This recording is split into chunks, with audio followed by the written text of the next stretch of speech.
Hello and welcome to what will be the final episode of the Tactician for season 2024-25 in the Isuzu A-League. It is the grand final this week in the Melbourne derby, Melbourne City against Melbourne Victory. Now, Macca, last week on the Tactician, we looked at the things that Auckland FC did so well against Melbourne Victory that meant they had a 1-0 lead heading into the semi-final second leg.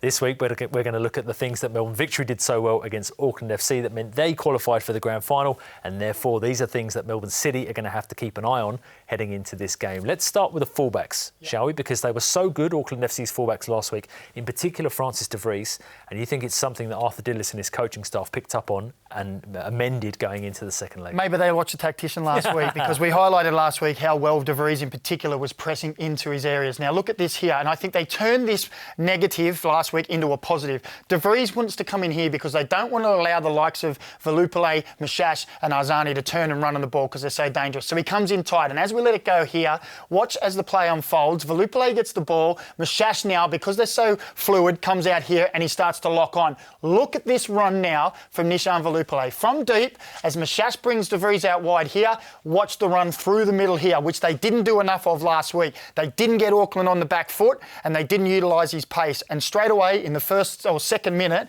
they've caused problems from Auckland immediately from doing that. Now again, ball drops down here. Here's de Vries. Now watch him again. As this ball goes back, watch how far high he comes up to try and put pressure on, which ultimately leaves space in these areas. Here's Bruno Fornaroli 1v1.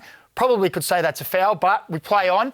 Now, the instant that the ball comes back, their instant reply is, when we win it, can we go forward again? We know there's going to be space. Yeah. So head up, looks to go forward. And here we see again, another great run. This time, Daniel Arzani coming across into that position, getting inside the box. Great covering tackle. But again, we're talking getting Auckland back into their own half and feeling like they're under pressure all the time. And that has a constant psychological effect of we don't seem to be able to get out. Now, the one thing that we noticed last week was Louis Verstraete of Auckland FC was in all of the clips and all the positive aspects of Auckland's play.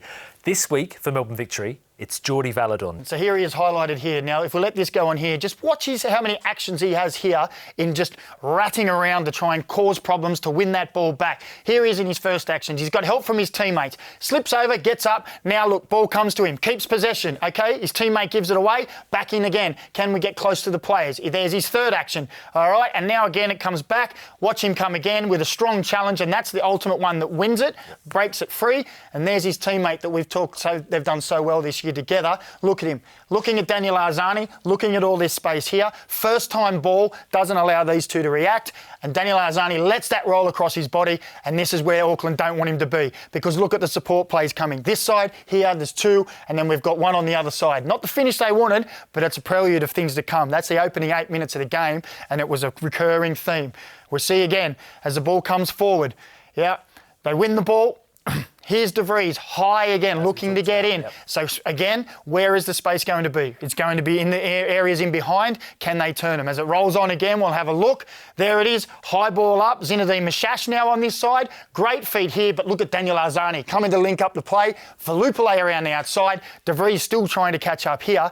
And they end up, in the first 10 minutes, with another shot around the edge of the box. But if we look at Jordi Valadon, in particular his all-round game, now at the start of the season, you compared him and Ryan Teague to two players that A-League's fans will know very well, and the great partnership that was Max Ballard and Josh Nisbet. Yep. We're going to see a clip here that, let's be honest, for me watching this first time, Macca, if you took away the colour of the shirt and everything around it, it could have been Josh Nisbet here in the role that Jordi Valadon is playing. Exactly right. And it's awareness, OK? So as the ball goes forward, this is great positioning to move the ball forward. If it comes here and bounces in, it doesn't happen. And look at him scanning around to see where his options are to go forward. Now they lose the ball. Watch his reaction, how quickly he gets back to cover. He's in front, clears the danger, and that there is a key moment for this grand final coming up, because that is the kind of play that Marco Tilio, Andreas Kuhn would be in, and they will be that danger, so you'll have to be wary of that.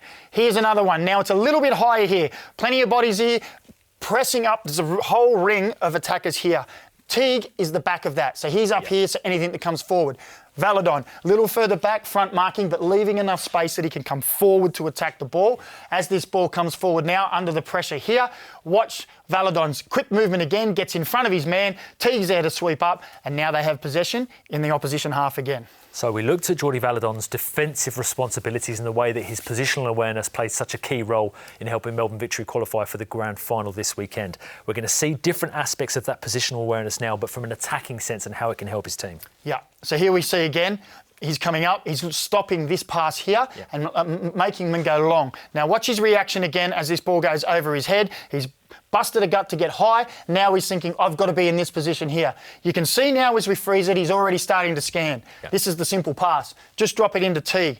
But he has a look over his shoulder, sees Verstrada, sees Mashash, and sees there's a possibility here to break through this Auckland defence. And as we roll it on here, good vision there, great touch, rolls Verstrada, and now a good early forward pass. They're through the Auckland midfield line, and now Mashash is running at the defence on the edge of the box where we know he's dangerous. Get a little bit of luck from a deflection, but you make your own luck. But that luck was created by what happened earlier on in the play.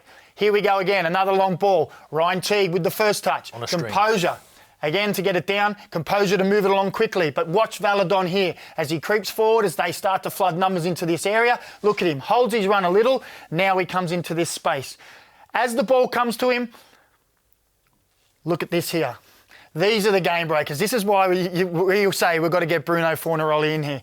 In an offside position, can only see blue shirts in front of him. But as he takes his touch, watch the movement from Bruno Fornaroli and his body shape and the pinpoint pass here outside of the foot to his right foot. If that's anywhere else, he can't take that touch in behind the defence and finish. That is a beautiful piece of skill from both of the players, the movement, the delivery, the touch and the finish. And Jordi Valadon was at the heart of all of it. All things that were so crucial for Melbourne Victory to help them qualify for this weekend's Isuzu A-League Grand Final. All things that Melbourne City will have to keep an eye on if they want to lift the coveted trophy come Saturday night. It is the Isuzu A-League Grand Final. It's a Melbourne derby. It's Melbourne City against Melbourne Victory.